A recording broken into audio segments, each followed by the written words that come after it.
दामाद की सास पार्ट 1। कावेरी जी के पति का देहांत हुए काफी वक्त हो गया था।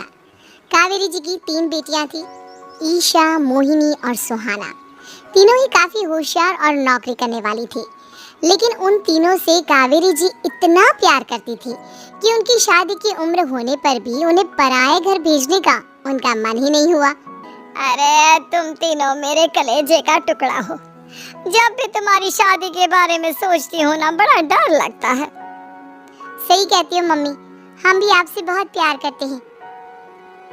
हाँ, मम्मी पापा की जाने के बाद अब बिल्कुल अकेली हो गई हैं। और मम्मी, अगर हम तीनों शादी करके चले गए तो आपका ख्याल कौन रखेगा? लेकिन अपनी खुशी की वजह से मैं तुम तीनों को बिना शादी के भी तो नहीं देख सकती ना बेटा।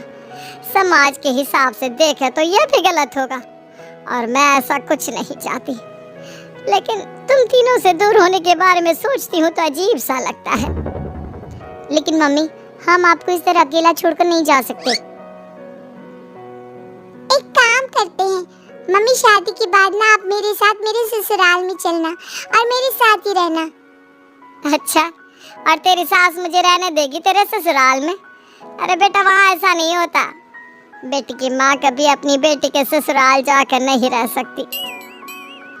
एक काम करते हैं माँ, आप ईशा और सुहानी की शादी कर दीजिए और मैं हमेशा आपका बेटा बनकर आपके साथ ही रहूंगी।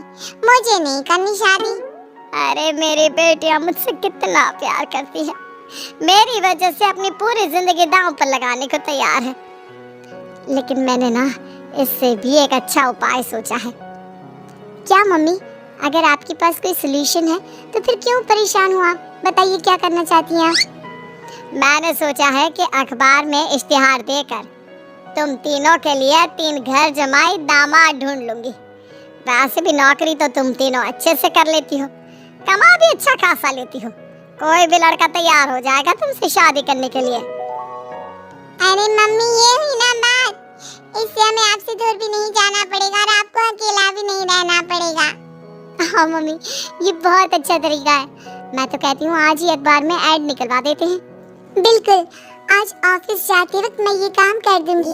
और कुछ ही दिनों के बाद कावेरी जी को 3 घर जमाई दामाद विवेक, सुमित और अविनाश मिल जाते हैं और वो उन तीनों लड़कों से अपनी तीनों बेटियों की शादी करवा देती है। शादी के कुछ दिन के बाद, अरे अब शादी हो गई, छुट्टियां खत्म, तुम तीनों जाकर नौकरी करो, कुछ काम करो। अरे मम्मी जी, कमाल करती है आप। अब घर जमाए इसलिए थोड़ी ना बनाए कि हम बाहर जाकर नौकरी करें। मम्मी जी, मेरा तो घर जमाए बनने का मकसद ही यही था कि कमाने वाली बीवी मिल जाए। बाहर जाकर काम करने से तो मेरा दिल घबराता है। घर का कोई काम है तो बता दीजिए मुझे। अगर ऐसी बात है तो शाम का खाना बनाओ। मेरी बेटियां नौकरी से थकी हारी आती है, अब नौकरी नहीं कर सकते तो कोई बात नहीं, घर का काम करो तुम लोग।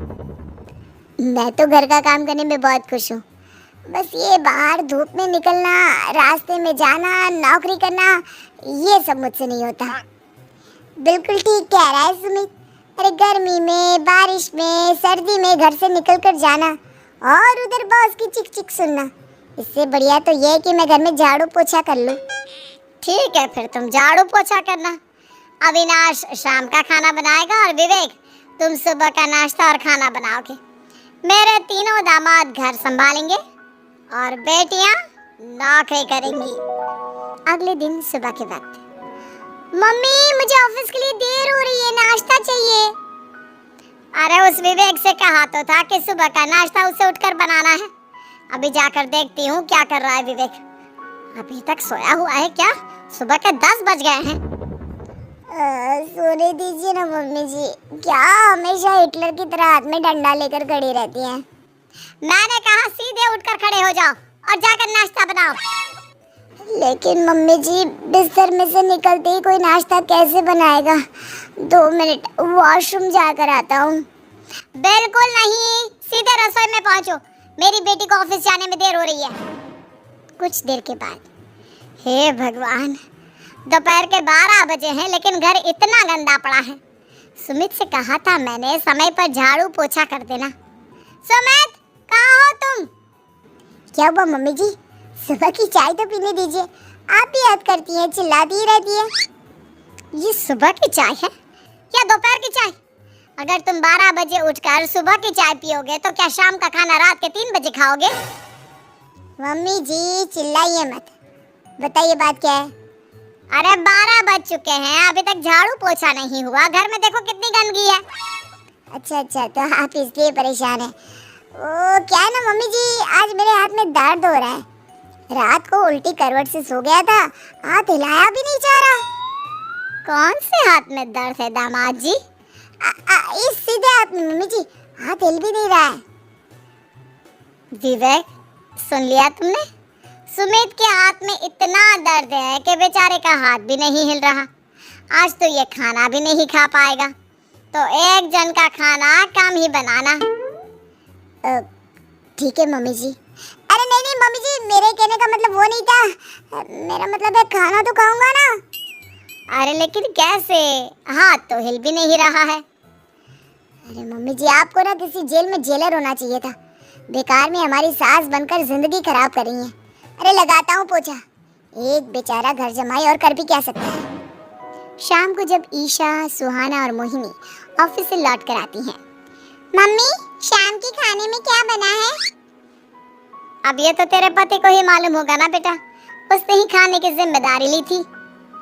लगता है मम्मी आपने ये घर जमाए वाला तरीका अपनाकर मुसीबत मोल ले ली है। आपके तीनों घर जमाए कितने आलसी हैं। मेरे वाले को देखो, दोपहर के 12 बजे सुबह की चाय पीता है और काम क्या करना चाहता था? घर का झाड़ू पोछा।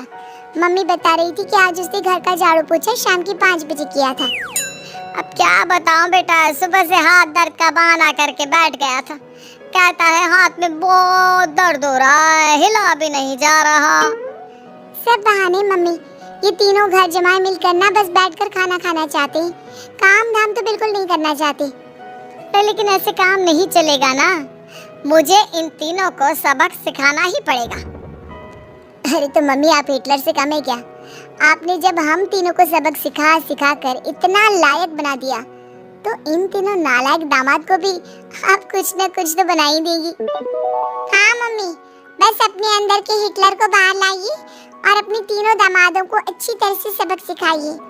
रही बात आपकी बेटियों की, तो हम तीनों तो हमेशा से आपके साथ हैं। अरे लेकिन बेटा इस काम के लिए तुम तीनों को मेहनत करनी पड़ेगी। कैसी मेहनत मम्मी? ऑफिस में तो वैसे ही बहुत मेहनत करते हैं हम तीनों। अरे प्रेग्नेंट हो जाओ, प्रेगनेंसी का बहाना बनाकर कह दो कि तुम तीनों ने नौकरी छोड़ दी है 2 साल के लिए, और जब घर में खाने के पैसे नहीं होंगे तो अपने आप काम पर जाएंगे ये तीनों। वाह मम्मी क्या आइडिया दिया है, मैं तो कल ही जाकर कहने वाली हूँ कि मैं प्रेग्नेंट हो गई हूँ। फिर देखना कैसे मेरा पति अविनाश भाग कर काम पर लग जाएगा। और फिर 2 दिन के बाद, सुमित मैं ना प्रेग्नेंट हूँ और इसलिए अगले 2 साल के लिए मैंने अपनी जॉब छोड़ने का फैसला ले लिया है। विवेक पापा बनने वाले हो तुम, अब से ना तुम्हें ऑफिस जाना होगा, क्योंकि मैं तो 2 साल के लिए छुट्टी पर चली गई हूँ। अविनाश अब तुम्हें जिम्मेदारी संभाल लेनी चाहिए, वरना ये घर कैसे चलेगा? हम दोनों मम्मी पापा बनने वाले हैं। लेकिन कावेरी के तीनों आलसी दामादों पर अपनी बीवियों की बात का कोई असर नहीं हुआ।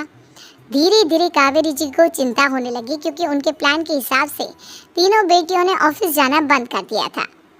आखिर क्या तरीका अपनाएंगी कावेरी अपने आलसी दामादों को काम करना सिखाने के लिए? जानने के लिए सुनिए इस कहानी का पार्ट 2।